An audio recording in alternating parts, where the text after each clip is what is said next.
Today's episode of The Toast is brought to you by Nobody Wants This. Kristen Bell and Adam Brody are back, bringing more swoon-worthy moments to season 2 of Nobody Wants This. After the honeymoon phase ends, real life begins, so dive into the hilarious, heartfelt, and so relatable journey of what happens after Happily Ever After. With an acclaimed ensemble cast and talent recognized by the Emmys and Golden Globes, Nobody Wants This delivers the rom-com you've been waiting for, proving that staying together is way more complicated and way more interesting than falling in love. Watch Nobody Wants This season 2 on October 23rd, only on Netflix. Good morning, girlies, it's the toast. It's Jackson, Claude, and we're your hosts. It's your favorite show, the fast 5 things you need to know. We'll start your day off swirly, it's the toast. I sound amazing.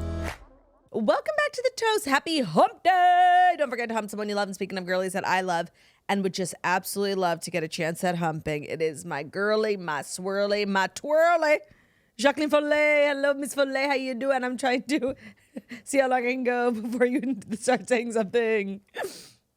And that's my girl, Jackie. I love my girl, Jackie. Keep going. Jackie, how you doing? Keep going. Solo pod today? Solo pod. No, I'm here, you guys. Still here. Happy hump day. Feeling like the mascot of hump day with my lovely lady lumps. No, just one lump. Lump. Yeah. I'm like the camel with one hump. Mm-hmm. What's the How you difference doing? between the camel with one hump and the camel with two? So this is me learning that there's a camel with one hump. Like they all have two. What are you talking about? No, I feel like, Unless there's one like that's like disabled. Like why do some camels have one hump and other camels have two humps? Question mark. they don't. I feel like they do. The difference comes down to species and where the camels live. There are two main kinds of camels. Dromedary camels, one hump, and Bactrian camels, two humps. That's so funny because I was reading about dromedaries last night You were? in the Babar book. Lol. Okay, like this is the type of conversation and information you're only gonna get here at The Toast. Like my God, why aren't you listening yet? Even though if you're hearing this, like you are. The hump day to Babar pipeline It's very real. is very real. So dromedary camels are one. interesting. Next time if Har asked me what's dromedary, thank God he didn't ask me last night. I didn't know. Just like fun facts about Jackie and I, like we have ridden camels. Like if you're a modern Jewess, like you've been to Israel, and like part of like when your first trip to Israel, like you go to see Masada, you go to the Dead Sea, you ride a camel. I think I've ridden a camel like a multitude of times. Yeah. Literally call me Countess Luann. I've ridden a camel. More than once. Yeah. Yeah, Habibi, bitch. Yeah, like multiple times. I kind of like I'm always riding camels. It's actually insane how much the Real Housewives of New York trip to Morocco like shaped me as a young woman. As you guys know, like me and my high school friends, we watched Real Housewives of New York like in high school growing up, and it literally like made us who we are. Specifically their trip. There were so many iconic moments from that trip. Luann getting thrown off the camel, and then her just like learning the word Ya Habibi and making it her entire personality. And then of course the Herman Munster shoes. That was in Morocco. I believe even Louis Vuitton makes mistakes. I feel like that was in I feel like it New might have been in York. no, because they were on a trip together. So you came down the stairs in your Herman Munster shoes. But maybe the shoes were on the trip. But I feel like it was like when they went to St. Bart's or something. I feel like it was more local. No, she wasn't wearing Herman Munster shoes in St. Bart's. Honey, Bruto's here. Even Louis Vuitton makes mistakes. Literally so good. Bruto, you look like a dromedary.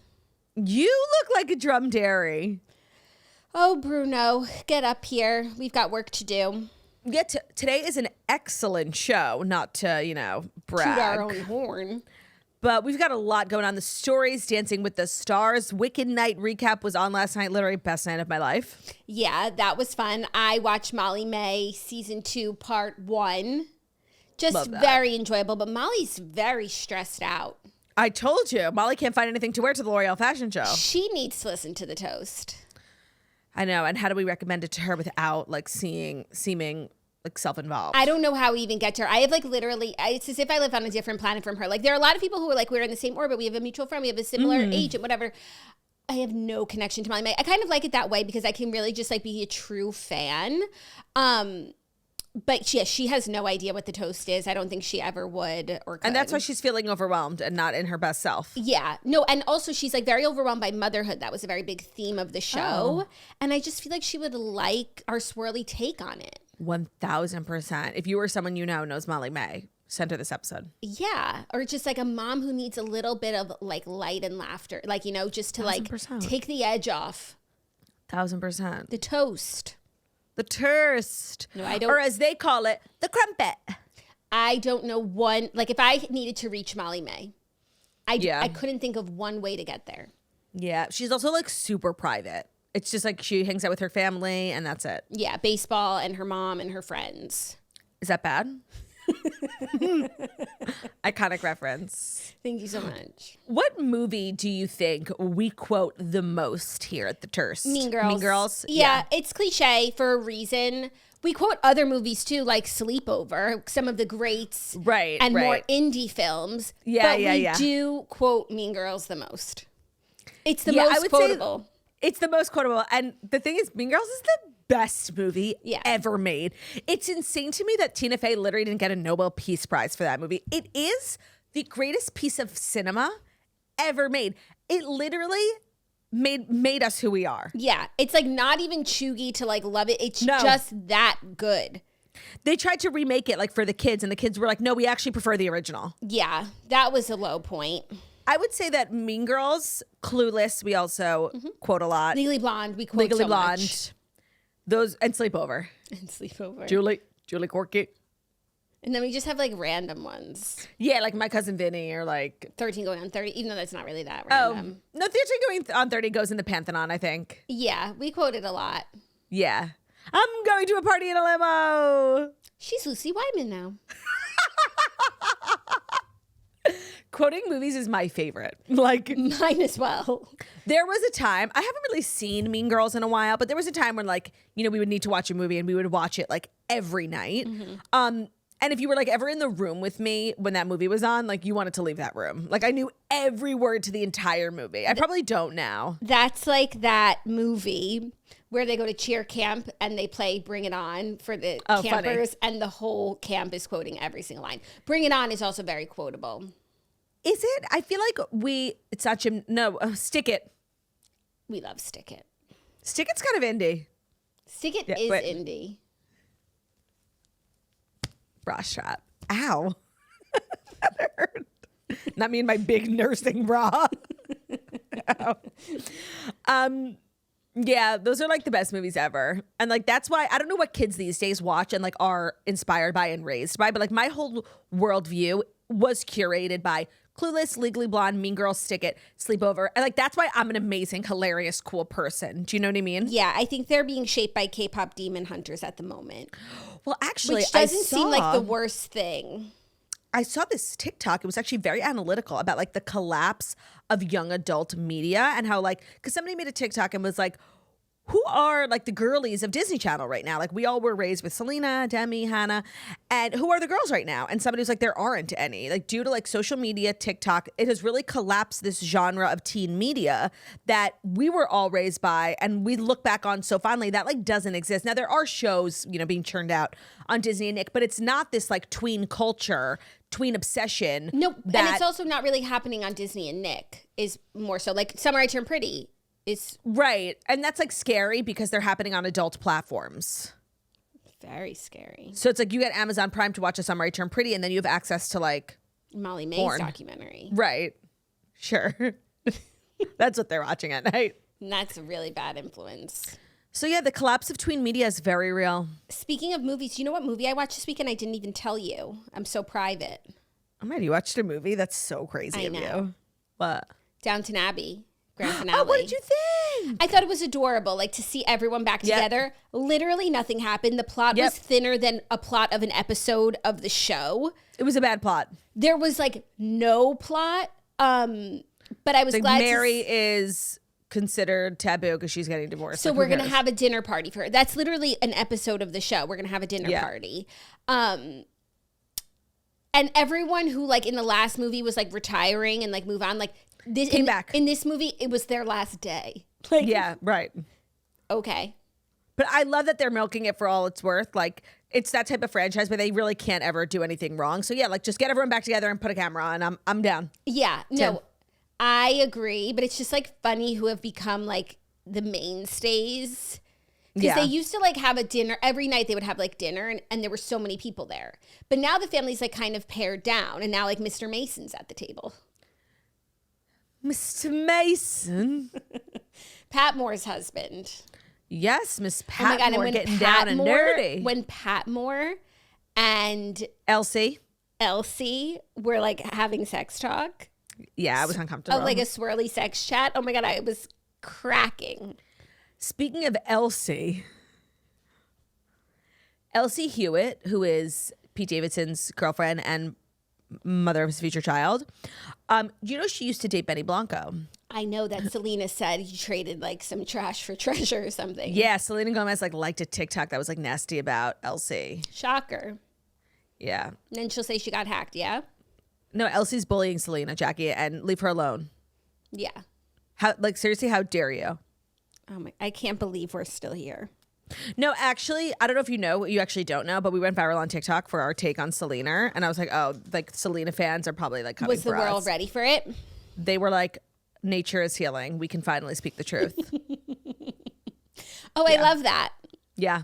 We actually went viral twice. 432 Park. People were really interested. They both got like 500,000 views. Oh my God. Classic us. Yeah, we went viral twice in one day. It's literally not a big deal. We're used to this sort of attention and virality. Like, stop making it a big deal. Yeah. You sent me a clip yesterday from our show 5 years ago. Mm-hmm. Where did you find that clip? There is an amazing new like TikTok account that is committed to posting archival toast content. So important. I'm obsessed with it. And yeah, they sent a hilarious clip about Jackie and I. Like, I'm going to funny. post it to my story. I keep meaning to post it to my story because it's just really funny. But also what's funny about it is like, it's not something that we clipped back then. I don't even think we were doing clips. It's just like a random moment that would have otherwise been completely forgotten in the annals of history. I cannot encourage people enough to source and post archival toast content. It makes me so happy. Yeah, it really does. I'm like, we're seriously so funny. And we always have been. And it's like my reaction to what you said in that clip. I don't want to spoil it. I don't even know if that would have been my reaction now. Like, what a funny reaction I had.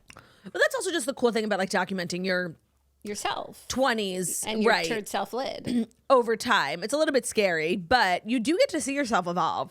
Yeah, it's a little bit scary. Let's not like act like it's without fright. No. It's a little bit scary. It definitely comes with its share of frightful moments. Yeah, speaking of fright, Halloween's coming up. Yeah. Do you have plans to like get in costume for your personal life or no? Of course I do, because that's what being a mama is now. Like, yeah, but you might be like out of commission. We don't know. Yeah. But even if I'm like like most likely I'll be able to put a costume on. You could be a pumpkin. Well, no, I could just be like wear a costume. What is the family getting dressed as? I don't want to spoil it, but For who?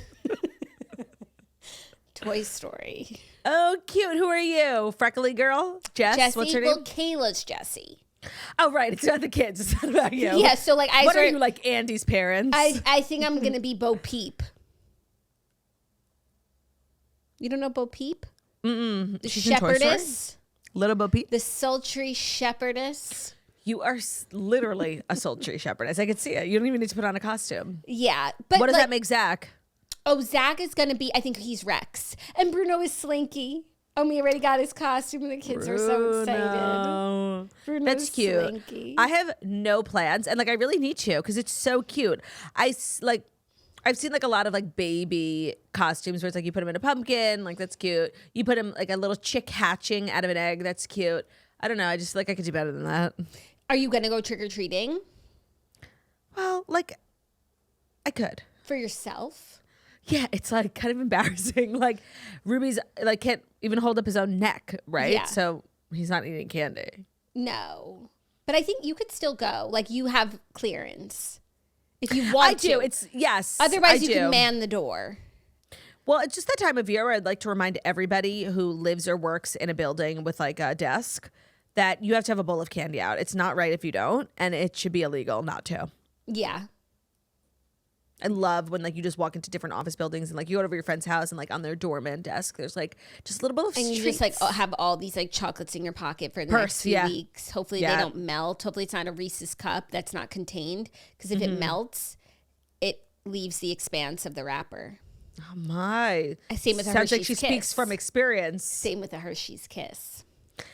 A Hershey's Kiss is really good. I actually feel like Hershey's Kisses are not utilized in the way everybody's home should have a little bowl of Hershey's Kisses, like a mint on your pillow. Yeah, unless you live with Bruno. But also, don't be getting like quirky and weird with your selects. Like the standard chocolate. Don't do the one with the big almond in the middle or like a flavor. Just It's like sometimes fun to switch it up. no. It's not. I want the silver wrapper and that's it. Do not get the purple wrapper. The purple wrapper is dark chocolate. Oh no. Oh no. No. Oh no. Oh no. I gotta sit down with a big bowl of candy soon. You know, I haven't done that in a while. I know, me neither. I feel like we kind of have a lot to do. We're just like dilly-dallying here talking about Halloween candy because we've got Dancing with the Stars. We've got Fast Five. Like, there's no time like the present. No, I mean, thou doth protest too much. Without further ado, here are the Fast Five stories that you do need to know. And the Fast Five stories that you do need to know are brought to you by Weight Watchers. And this isn't your mom's Weight Watchers, okay? Weight Watchers has evolved. Weight Watchers is kind of like the cool new thing that everybody's talking about. And it's really not one size fits all. It's built for you. So obviously I'm in this unique era where I'm not losing weight, but I'm desperately trying not to gain weight. And I've used Weight Watchers as a resource many times over the years. A lot of people don't know, like they have thought of us breastfeeding mamas. There's a breastfeeding program that you can put yourself on where you get extra points. Obviously, like for me, weight loss is not a goal, but weight maintenance is. So I really appreciate that they totally understand the different stages of motherhood. Today's Weight Watchers combines their proven science-backed behavior change program with new flexible options to make your journey more effective and sustainable. So they're a personalized health solution designed to meet you where you are in life. If you qualify, you can also now access prescription weight loss medication through licensed clinicians, plus one-on-one guidance from a registered dietitian for a truly personalized care. That's what I love about Weight Watchers. Like as the world evolves, as the space evolves, like they are constantly doing the most. So whether you want to do it with a GLP-1, without a GLP-1, there's really something for everybody at Weight Watchers. Their signature points program is smarter and simpler than ever. They have an enhanced app with features, virtual workshops, digital tracking tools that make healthy living more flexible, more intuitive, and more livable than ever before. It's not just about losing weight. It's about feeling empowered to make a change, gaining your confidence, and getting back to the healthiest version of you. If you'd like to learn more, get started, or join today, do that at WeightWatchers.com. That's WeightWatchers.com to get started. Today's episode is also brought to you by Squarespace, the all-in-one website platform for entrepreneurs to stand out and succeed online. Whether you're just starting out or you're managing a growing brand, Squarespace makes it easy to create a beautiful website, engage with your audience, and sell anything from products to content to time, all in one place and all on your own terms. So whatever your reasoning might be for wanting to get started on a website, it can appear really daunting, especially if you don't have a background in this type of stuff and you think that you might just have to like pay a company like a ton of money to do it. You don't. So Squarespace is super user-friendly, and they also have introduced Design Intelligence from Squarespace, which combines 2 decades of industry-leading design expertise with cutting-edge AI technology to unlock your strongest creative potential. Design Intelligence empowers anyone to build a beautiful, more personalized website tailored to your unique needs, and you can craft a bespoke digital identity to use across your entire online presence. Also, a lot of people create websites to accept payments, generate revenue. And Squarespace Payments is the easiest way to manage your payments all in one place.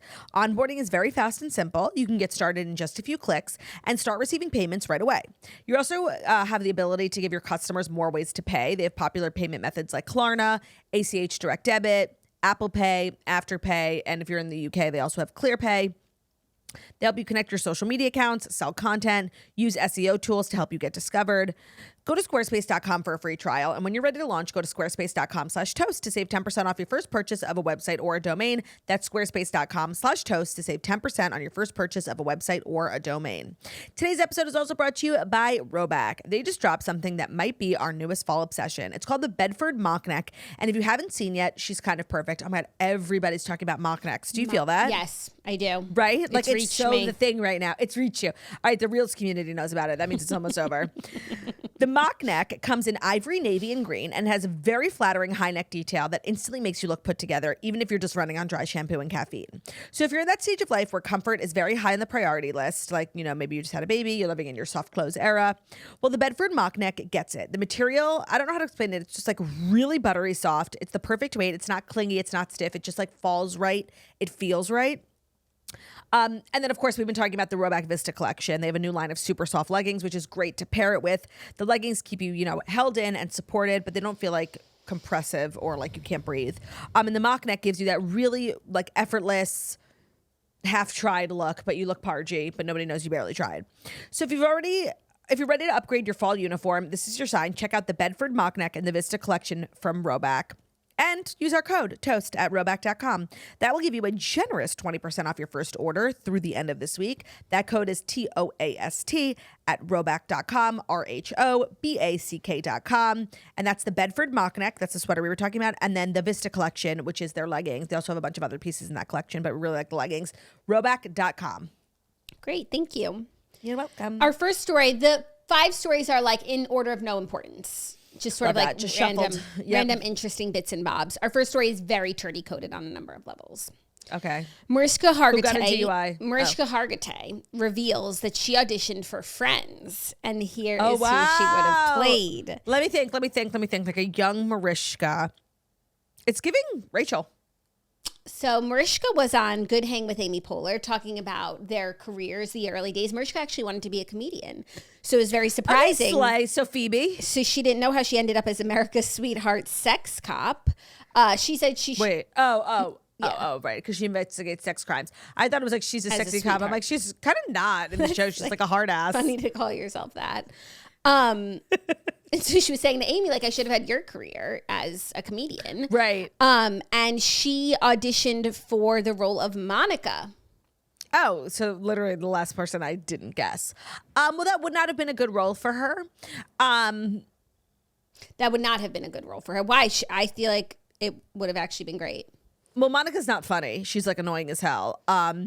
And so when I think of a young Mariska, I didn't know she was doing comedy. And like the funny person on the show, specifically the funny woman, was Phoebe. So that's why when you said funny, I thought Phoebe. But then just in terms of looks, I would have thought maybe Rachel. I would not have thought Monica. But Friends is just one of those shows where like you hear like Ellen was supposed to be Phoebe. Like nobody else could have done what the 6 of them did. Do you know what I mean? I actually feel like Ellen could have been Phoebe and Mariska could have been Monica.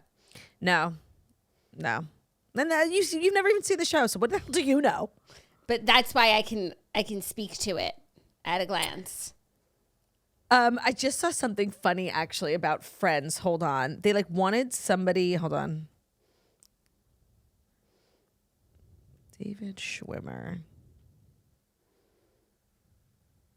Yeah, like young, Courtney Cox like looks like Mariska. Like, yeah. I can't remember what I found.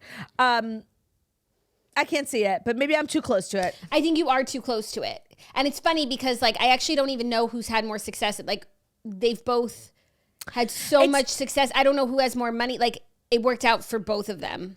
Are you talking about Courtney Cox? And Mariska. Yeah, I would say like in this moment right now, it worked out a little better for Mariska, but because her show's still on. Right, I bet 20 years ago, Mariska was just like cursing Courtney's name. Yeah. Because Courtney was like this young hot thing and everybody wanted Courtney. But now she's like in her retired era-ish. And Mariska's still churning it out. Do you think Mariska will ever leave that show? Like everyone has left. They've come back. They've gone. But the one sort of stable figure is Mariska. She's never left. I bet she loves her job. Like I bet she's so grateful. So I guess but whenever at some point, she's ready to retire, like as you would at any job. Right. It's kind of like Ellen Pompeo on Grey's Anatomy. Yeah. Everyone has left, but she's sort of like the last woman standing. And when she decides it's her time, I feel like it's also the time for the show. Yeah, it will inevitably be. They won't know that, and they'll keep going. Right. We'll know that it's over. It's actually insane that Law & Order still puts out new episodes. Yeah. And then people a lot like watching keep up with the new ones. Yeah. Not to sound like a grandma, I prefer the old ones. Yeah, but the new ones, they cover like relevant topics. And yeah, they fictionalize not popular, like well-known stories in the last couple of years, which is like cool and interesting. Yeah, super cool.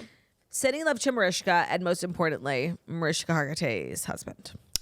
Our next story. And you know what? I need to add to my content plate, My Mom Jane. I've heard it's amazing. I've seen just like clips on social media. Mariska's documentary about her mom, who was famous actress Jane Mansfield.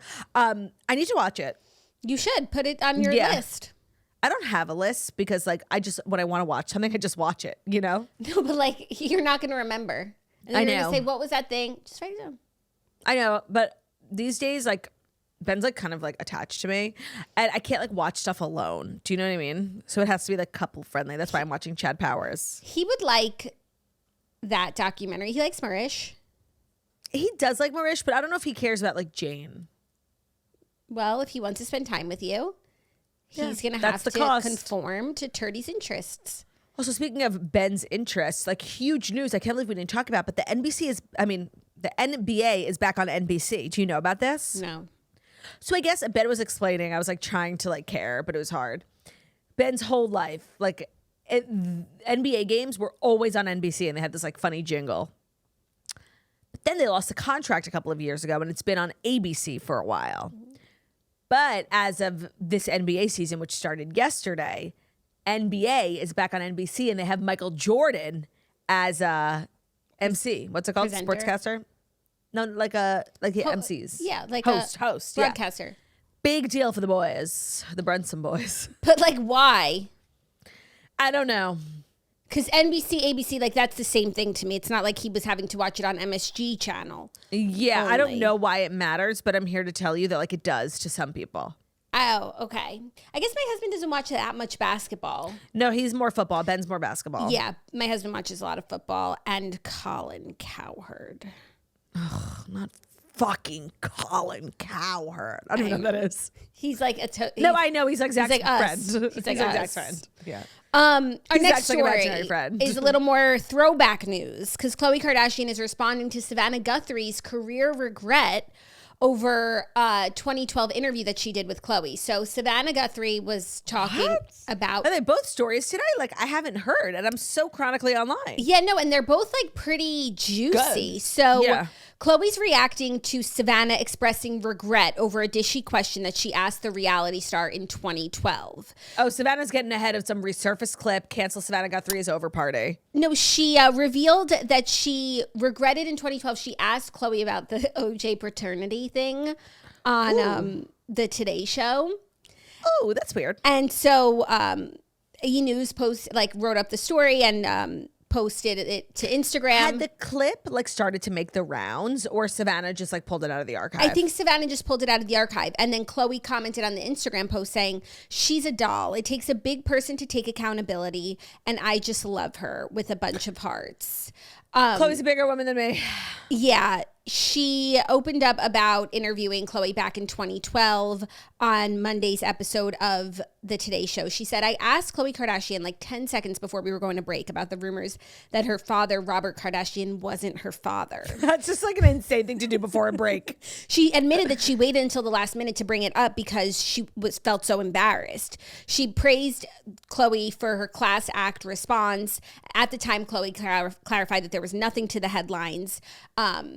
In February, Savannah, I guess, talked about this and said that producers really wanted her to ask the question. So she did what any naive green anchor would do. And she did it. And that's just horrible. Like, that's an insane question. Especially like on the Today Show. That's insane. You're right. The Today Show doesn't lend itself to like really thoughtful long form content because it's 3-minute segments, commercial break. So it's really just like fluff. And so to ask it on that show in general is just not the place. To ask it 3 seconds before a commercial break, like what were they expecting her to say? I don't know. It's yes, really, he is. And I'll tell you more after the break. Really crazy. It's just like crazy how it's such a different time. Like it's almost 15 years ago. It was the 80s, you know? Like people were just... But you know what? And so much has changed. And thank God. Thank God the Today Show is no longer the place for like breaking news or interest, like long form content. Not to make everything about us, but like podcasting really has replaced that. And it's funny how like if Khloé had something to say now, like the Today Show is probably the last place she would go. Yeah, I think she was just like doing press for the new season. Actually, she would probably still do something like that now. Like Not just the to like Today do Show. a stop to promote a show. But like they wouldn't ask like such taboo questions. Like they're just there to like be a part of the machine. They're just there now to like create content between ad breaks. Yeah. That's really crazy. It's also just funny, like what stays with people, right? Like Khloé might not have even thought about this as like a Roman Empire moment for her, but like clearly Savannah, like from that day, has never forgotten it. It's just like funny what people remember, like what shakes them. Yeah. Yeah. So I'm glad that they were able to put this to bed. Yeah. Are you ready for our next story? Mm-hmm. Some more Kardashian related beef. This story is really crazy. Ben Simmons' sister is mocking Kendall Jenner in a new TikTok.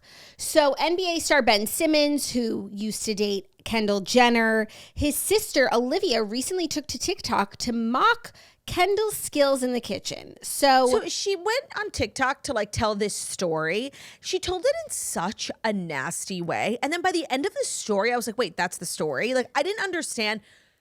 I thought there was going to be some big reveal. It was beyond anticlimactic. She just shares a story about it. She was hanging out with her brother and his girlfriend, who at the time was Kendall. And she said Kendall Jenner. She didn't even do what most people do, which is like my brother's ex-girlfriend, where everyone can... Who was like a model. Put together who it is. She literally straight up. So my brother used to date Kendall Jenner. And I will never forget the time we as a family were sitting around playing Cards Against Humanity, and she was like, I'm going to bake some cookies. She said her first thought was, first of all, you're Kendall Jenner. Don't you guys have a chef? We saw you cutting up cucumbers, bitch. You don't know how to cook.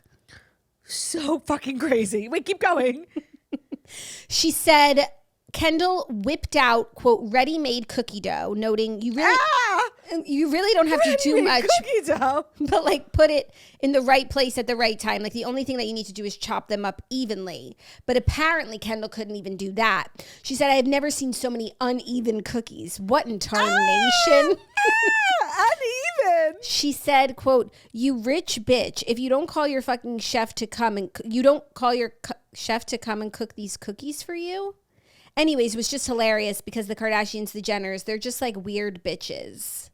And imagine if Kendall had said, oh, I want cookies. Let me ask the chef to make. She'd be like, my brother's girlfriend, Kendall Jenner, couldn't even make her own cookies. She had to have the chef come and do it, even though it was slice and bake cookies. She had an accent, too. Yeah. Doesn't slice and bake give you an indentation of where to slice, though?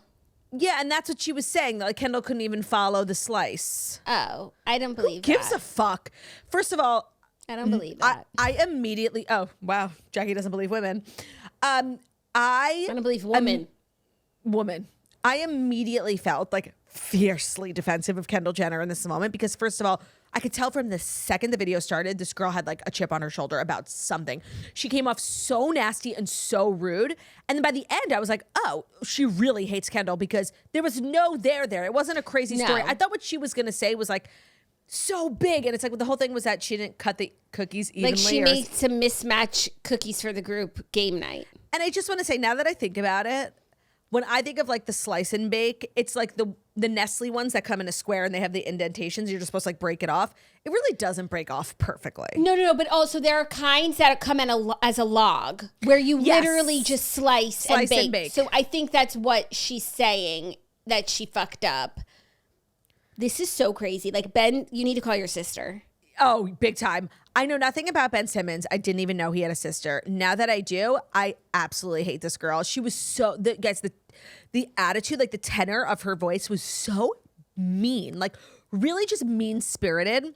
Now, maybe she had like a really bad experience with Kendall as like her brother's sister, but like, I'm sorry. So share the bad experience, not this. Right. We don't know that. So she just comes off looking so mean for no reason. And I don't understand the purpose of the video. It was not a crazy or interesting story.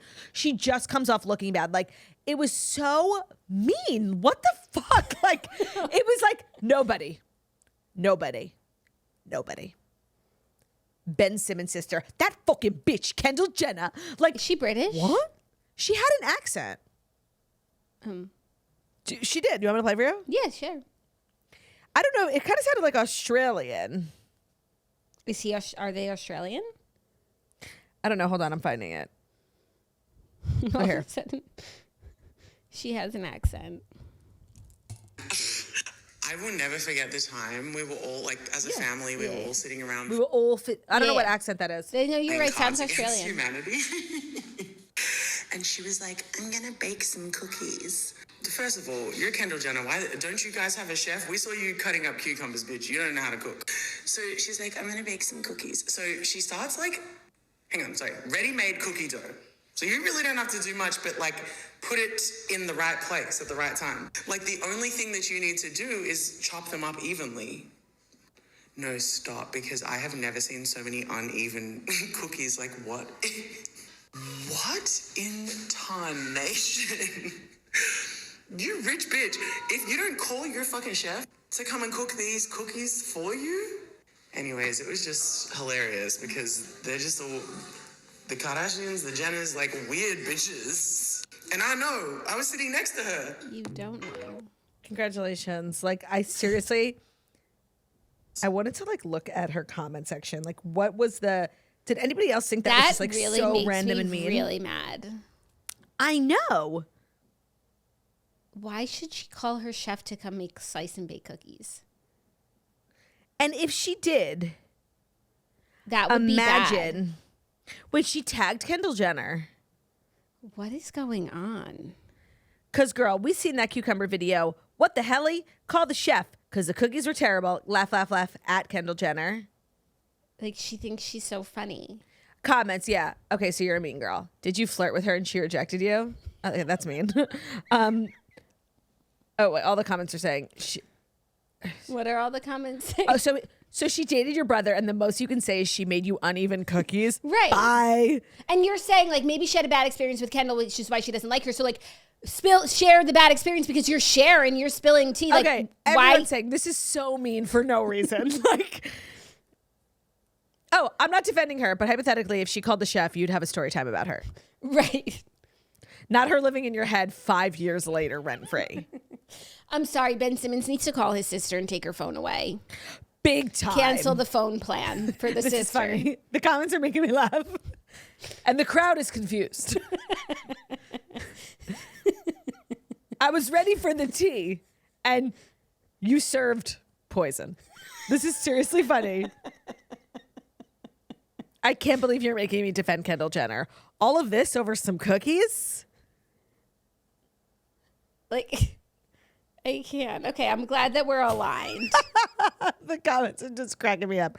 Yeah, okay, so mean. I had like such a visceral reaction to that. I'm like, oh, okay, now I have to make a Kendall Jenner stan account. Like, Yeah. you know when somebody makes you feel like fiercely defensive of somebody like you don't even care about? Like that's how you know that they're wrong. Yeah, and it's like you should be able to play Cards Against Humanity with your boyfriend's family and like not In like, peace. Yeah. And if Ben Simmons like wants to keep dating women like who are famous and, you know, beautiful models, like his sister needs to shut the fuck up. Yeah. Because Ben Simmons like is a man about town. He gets like, you know, he gets around, he gets beautiful women, like famous women. And if I'm a beautiful famous woman and they say, oh, Ben Simmons wants to go on a date with you, I'm like, oh, the guy whose sister made that nasty video about Kendall Jenner, Right. I'm good. No thanks. Yeah. Just a cock blocking him. Yeah. No, he's got to call her up. Yeah. Are you ready for our next story, our fourth story? Mm-hmm. Elizabeth Olsen says that she won't act in studio movies if there's no theatrical release anymore. She said, I don't want to make movies where streaming is the end all. Elizabeth Olsen told Style magazine. Okay, like do it. Is that like so bad that streaming is the end all? You know, I guess I know as what an she's artist, saying. I think as an artist, it does feel like when you do a movie that's just like straight to stream release, like we talk about this all the time, how things get popular on streamers. They have 5 minutes of relevance and then they move on. When you work hard on a movie and a theatrical release makes it like a big deal, right? There's a lot of press and then there's a premiere. And streaming things just get like shelved kind of instantly. So I know what she's saying. It's probably better for her career to do like bigger things, but you know, less money. Yeah, but this is also what she said, because I don't even know if it's like about, everyone seeing it. It has to do about with supporting theaters. And also about human connection, of course. Elizabeth Olsen told If InStyle. it's not about the human connection, I don't know what she's doing. She told InStyle as part of a new cover story that she's no longer signing on to Hollywood studio movies that don't have a guaranteed theatrical release. As an indie film darling since the start of her career, she's comfortable acting in a movie without distribution that gets sold to a streamer, but her preference is always a theatrical release. She said, if a movie is made independently and only sells to a streamer, then fine.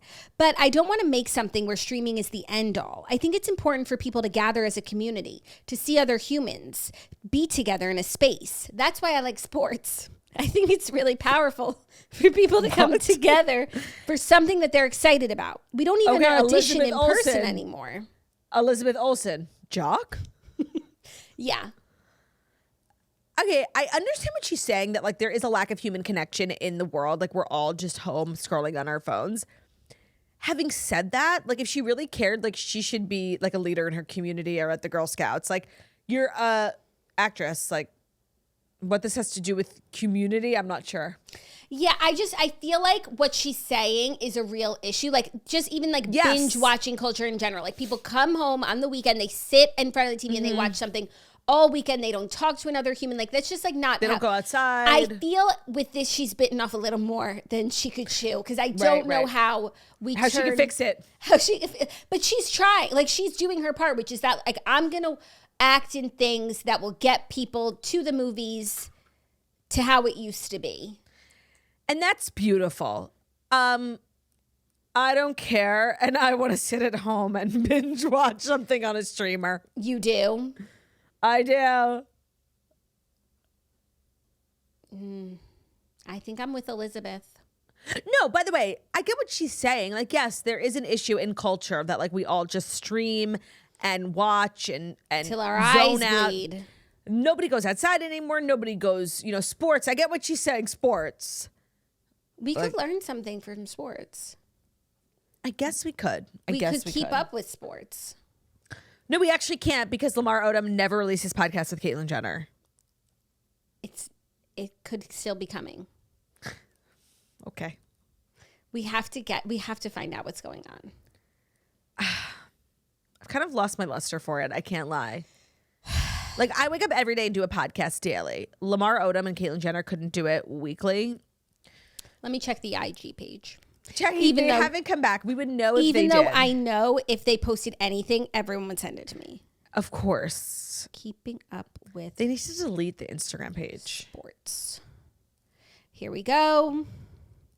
Still nothing. I hope you're ready. Hold on. For nothing. There was a third host.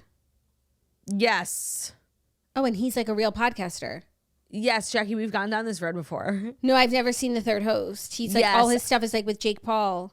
Yeah, he was like the glue. Okay. The glue. Oh, wait, there is a clip. Yes, they had a trailer and they had recorded a first episode and they never even released it. We're being denied. We're being like seriously deprived. Honestly, Elizabeth Olsen should be talking about this. Yeah. Anyways, because we would all gather. I'm going to commend Elizabeth Olsen because I think this is noble. I completely agree. I just feel like Elizabeth Olsen doesn't have real problems. Like this is what she's talking about, It's just like it's hard to care, Yeah, but she's trying to help you. But I agree. No, and Elizabeth, I implore you to keep trying. We should all try. Yeah. To connect more. We should. But after you listen to this episode of The Toast. Yeah, in a silo in your room with your ears bleeding on loop. Are you ready for our fifth and final story? This episode is also brought to you by Robinhood. Your ambition just met its match with Robinhood. You push yourself in everything you do, constantly scanning headlines for insights, always keeping an eye on the market. Always. Robinhood puts you in control of your money. Trade stocks and ETFs, Options, futures, and crypto all on one platform. You can now build and execute your own trades from a desktop with Robinhood's Legends Advanced tool.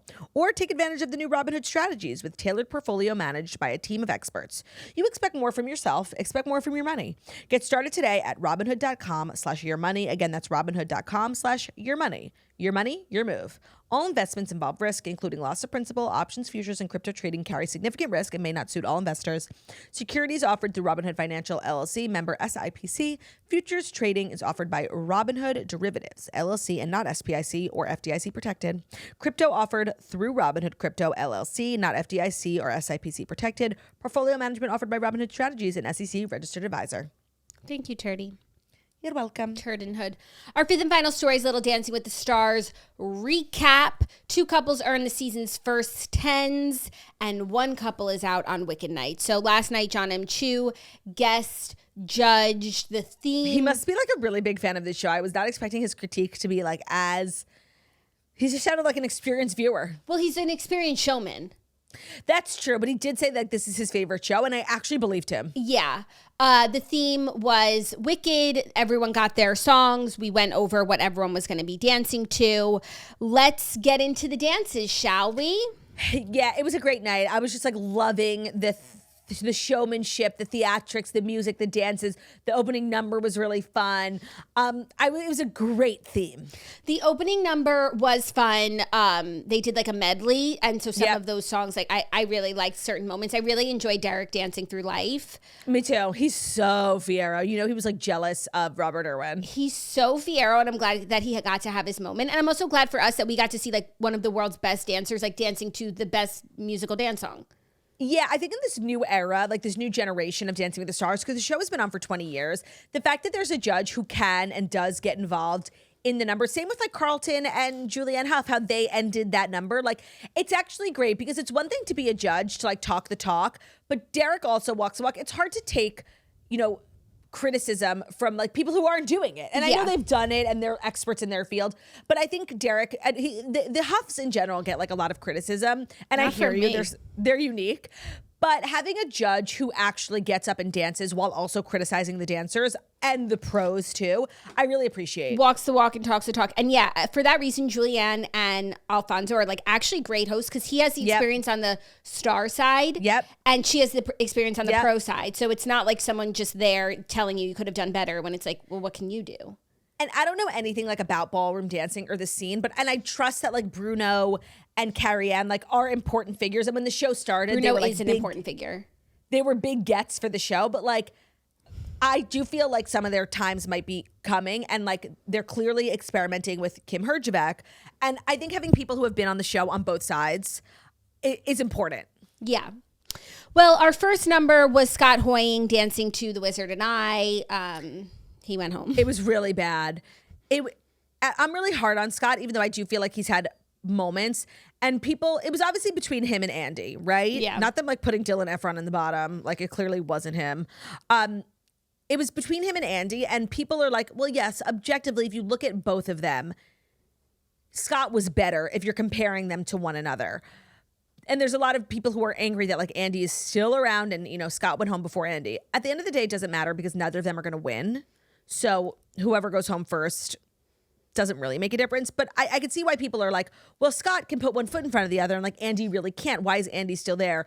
And it's really important to remember that Andy brings stuff to the table outside of the classic. Like he's a performer, right? He always makes me giggle during his dances. He has that P-Jam charisma that, I'm sorry, it is valuable. That's why I voted for him. Did I think he had the best dance of the night? No. No, but like I enjoy myself watching him dance. Like I'd rather watch him like bumble around the dance floor and like make me laugh than Scott's performance, which was so boring. Like I don't really remember. Like I don't want to watch boring. And Andy is vastly improving, which is the point of this show. I actually think Scott is getting worse. And when I actually thought he was going to do great last night because he said like Wicked is his whole personality. He loves Wicked so much. And he completely forgot portions of the choreography. He was stumbling all over the place. He actually, I'm sorry, like he was worse than Andy. It was his time to go. Yeah, and you can't compare anyone to Andy. Andy's time will run out when it's time to get serious, but it's not time to get serious. There are so many people there who are like not amazing and are not going to win. So like, why can't Andy stay? I look forward to his dances. Me like, too. It's not just about like who's going the hardest and who's doing the best moves. Like he brings something else to the table. I'm so sick of people being like, stop pity saving. And it's not about pity. I'm enjoying myself.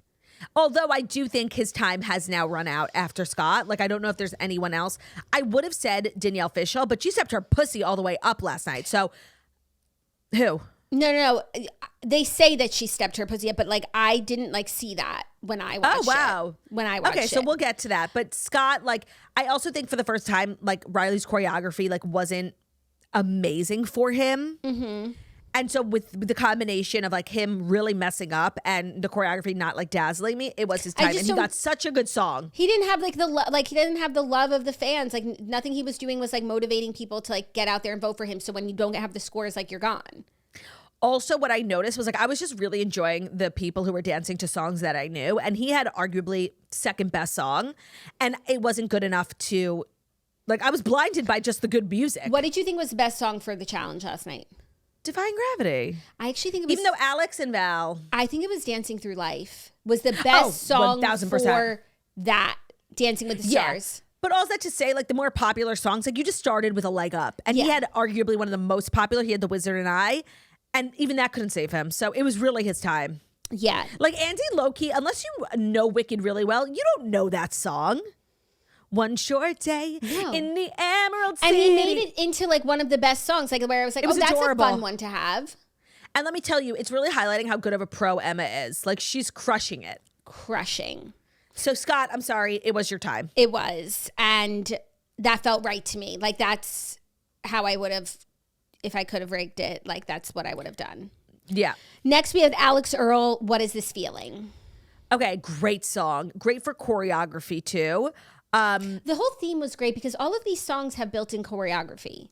Yeah, you know, except for especially from the movie. That of course they gave to the postpartum woman.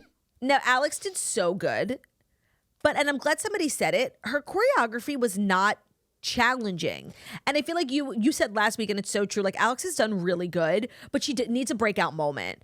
And this really could have been it. She crushed it. No notes, but it wasn't hard. Yeah, a lot of them got a little distracted by the set and the, you know, doing a little bit of the dancing. There wasn't a lot of like skill dancing. They were a lot of them like just walking around with books and like, you know, being like theatery, which was enjoyable to watch. But like, I didn't feel like only Alex suffered from that. I felt like Elaine Hendricks, the second half of her dance, she didn't even dance. And it was amazing. And she was my best of the night. But it's worth mentioning, half her dance was just Alan like struggling with his mind and then her up in that thing. Sorry, it was amazing, but she only did half a dance. Yeah, a lot of them, even like Whitney and Robert a little bit, like got caught up in like, you know, putting up on the set and everything and not doing so much like dancing. But it was fun to watch, and not every night needs to be like the Nutcracker. But Val needs to like put something together for Alex, like something big. She's kind of just getting lost in the middle a little bit. She is getting lost. I like forget that she's on the show except for when she's on. It's like she's not like a part of it. I can't explain it.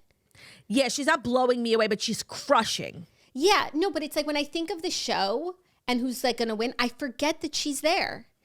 And I'm literally watching bigger moments for her. I'm watching for her. She's the reason I watch.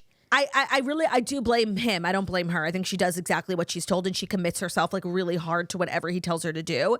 And he needs to like do something challenging. And I'm glad I forget who it was. I think it was Carrie Ann who just said like it wasn't that difficult of a dance. Yeah. Yeah. It was super cute though. It was cute. She's always cute. Yeah. Next, Robert Irwin and Whitney, Dancing Through Life. This was his best score yet. It was so good. Yeah. You're right. That is the best song. It's kind of a sleeper a little bit. It's the best song. And I loved when Derek did it too. It's just a song that makes you want to dance. Yeah, and it's a show about dancing. So like, this is the best song for this competition. Yeah, they're a real force. I do feel like though, their first dance was so amazing. I feel like they've kind of been like chasing that ever since. It was like almost too good to start out. Yeah, but they are hitting it. Like last week was really good. This week was really good. She's just so. My belief is that it's her. Like so that's why I don't know. Like I don't like vote for him. Me neither. But I love her. I love her, and I feel like she's really the driving force. It would be interesting to see how he did with like a different partner. Yeah. But they're adorable, and I think they're perfectly matched because like I think they really love each other and have like big sister little brother energy. Yeah. Yeah. Next, Whitney Levitt getting the first 10 of the season with Popular with Mark. These two are so crazy. They are. They're just like competing against themselves. They don't even like look around. She wants to win, and she knows she can, and she's taking it really seriously. They both are. And I appreciate that, but like I just want her to like loosen up a little bit. Like she seems really tense. Oh, you think she's just like so wild? Like she just has like so much energy. It's just like, but she's always their been dance like was that. amazing. Their dance was. There's nothing to say. The dance also was like, I loved the song. Technically. They got a good song. They did it well. They made it hard. Like, and then she crushed it. And last week she really did like get ahead of the music. It was kind of a mess and like the throuple. And like seriously, I don't think she's ever going to be okay from that. Like she's so hard on herself. And it's like as much as Whitney could have a bad week, like that I guess was it because she's not a bad dancer. She's not going to have a bad week, but that was less than. This was really amazing and a joy to watch, and she deserves to win. I think like people don't want her to win. They're mad because she has, ballroom background dance training.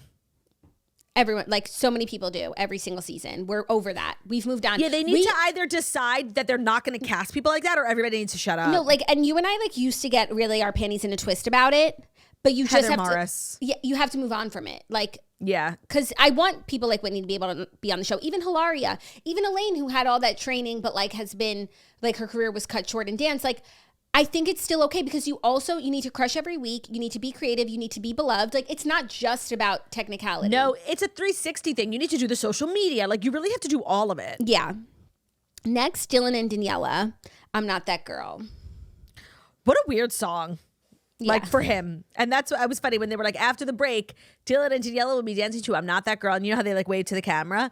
Daniela was like pointing to him. He's not that girl. Yeah. Like it was just a weird song. It was weird, but they pulled it off. You're telling me she's married to Pasha.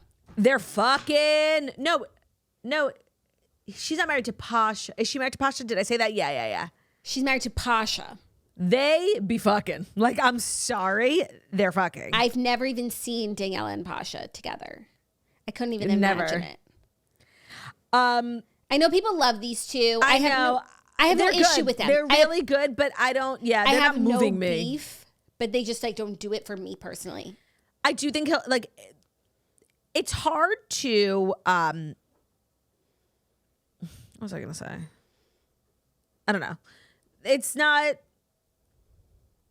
they're going to make it. I think his biggest competitor is Robert Irwin. They both kind of like have the same vibe.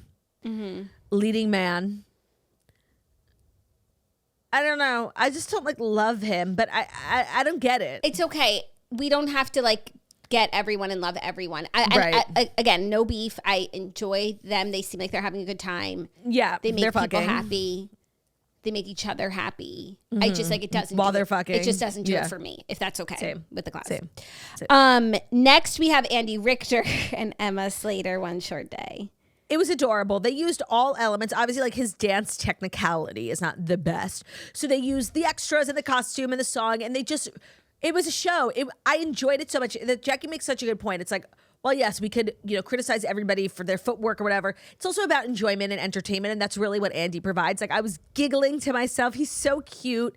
He's having so much fun. Just let him have fun. It's not pity. It's just like somebody who was so clearly like going to be one of the first ones out is taking this so seriously and is challenging himself and getting better. And it's just a joy to watch. It is. It is. And like one day there will be like just the best people left, and Andy's will start to be a drag. Like, okay, like this again. And that's when it's his time to go. But I don't feel that at all right now. And it's not his time to go. I could go for another week. If someone, if like one of the like bottom couples, like, so I would say Danielle and. Or Jen. I hate to say it, Jen. If they like flop next week, like Andy could have another chance. It's true. He max has 1 week left. Yeah. But you would have thought that about this week. Like, But it goes to show that I think they really consider the fan votes. Like, it means. I actually believe that this show is not rigged. Me too. Maybe the winner ultimately is rigged, just like based on like ABC's priorities. But I feel like with the fan votes, I feel like they just kind of let it fall the way it is. I think so too. I think it calculates a lot. Yeah. Someone else who could go home before Andy if she fucked up, Elaine. But she did not fuck up last night. No, I had chills. Before, like the defying gravity thing, everybody was like gagged over.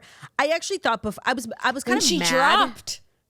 She was insane. And I love when she gets up to Julianne and Julianne asks her questions and she's clearly, it happens every time. She's just so excited that like she accomplished this thing and she gives like a little inspiration. I am proof that your dreams are never too late. Like she always says something like so sweet. Like she's like, I can't believe I just did that. I love her. She's really good. The fact that she's 54, like I'll never get over.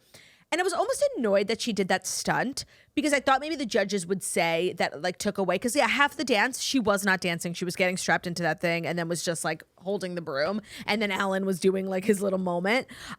Because before that, she was unbelievable. It was amazing. Yeah. No, I don't think the judges were going to be like, that was too much. I think that they like in partnership with Wicked, like they needed these moments and they were not going to be like, you spent too much time doing that. It's like, wait, we did it for your sponsorship. Like, promo. Yeah. So, yeah, she was really, really good. But I do feel like she gets good scores. And if she got a bad score, I don't know if she has as much fan support as like you and I feel towards her. No, that's fair. Next, Jen and Jan. She got her best score yet, dancing to As Long As You're Mine. But why were they still they're so unnecessarily hard on her. Outside of her being postpartum, they're not taking into account any of that. I felt like every time she gets criticism, they're so unnecessarily hard on her.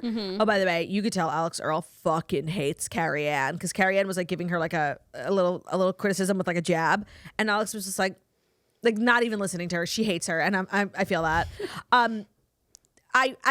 I need them to, the way that they give like Andy a little bit of grace, special, where there's none of that for Jen, in addition to them just being really hard on her. I thought last night's dance, like I didn't see anything wrong with it. She had a bad song. She got a bad song. She did a good job. I didn't see any. That's how I feel every single week. And then her score. The choreography was very good. Her score is like 32 out of 40, whereas like someone else could have been like 35 or 36. Like it's not going to be number one. Okay. So just like let her be whatever.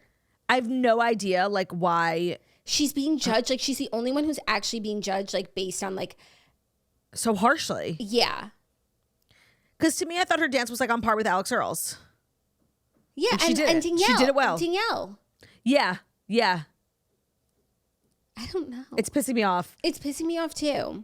I just want to give her a hug. Waiting for it to change. Yeah. So Danielle had her breakthrough moment, they say. She danced to No Good Deed and embraced her dark and moody side with a 36 out of 40.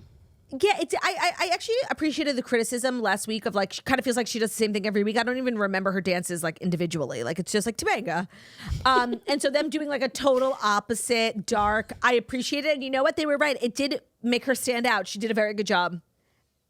I guess they're right that it was like, I don't know. I was just watching it and I'm like, oh, I didn't think it was amazing. And I loved her in a top, like a slick back bun. Yeah, she looked me great. too. But I just like, how did she get a 36 and Jen got a 32? I don't know. Like that to me is just not, they were the same to me. Agreed. I was just like strong, didn't blow me away, but like did what they were supposed to do. Agreed. Next, Jordan Childs nabbing her first 10. You guys, Jordan Childs is not messing around. What song did she do? She did For Good. It was actually really good. Yes, that's a great song. And he did a good job choreographing it and the set and everything and the way to like close out the night. I feel like she's kind of like a dream star to get if you're a pro, right? She's not necessarily a dancer, but all the things that are involved, like the lifts. And I think a lot of people struggle, especially in the beginning, with like the physicality of having to work out so hard. They're so sore the first couple of weeks. With Jordan, like this is nothing, you know? Yeah. No, but like she's just become a beautiful dancer and she got 10s just like Whitney did. Like she's really, they're 1 and 2 at this point. Yeah, so Jordan and Whitney. Robert. Yeah. Do you think they'll put 2 guys in and Dylan? Why not? I don't know, because they're literally the same. Yeah. I feel like 2 guys and 2 girls, like that would be ideal for them. That means no Alex in the top 4. And right now, I just don't feel like Val is choreographing her for the top 4. Alex versus Dylan. That's the 4th spot. Right? We're not forgetting anyone, are we? Like Elaine, but no. yeah. Because as it gets closer, like your real fans, it starts to matter. And I don't think Elaine has like a huge following. Yeah, and it's like all of them are operating at 10s, like true 10s. Yeah. Real 10s. And Elaine Chessie being there every week is like so sweet. Yeah, no, I'm obsessed with them. I'm obsessed. It was a great casting. And I do like how it's going to be like Final 4 and then, and then just the winner. Because I want to see like Elaine and Andy like make it to the finale, like be there for most of the show, but then we'll have 1 or 2 episodes where it's serious business. Yeah, I agree. So that's your Dancing with the Stars recap. That's your show. Thank you so much for listening to the Toast and Monday Morning Show, where we deliver the fast five stories that you need to know every Monday through Friday on YouTube. So if you're watching us on YouTube, please feel free to subscribe, give this video a thumbs up.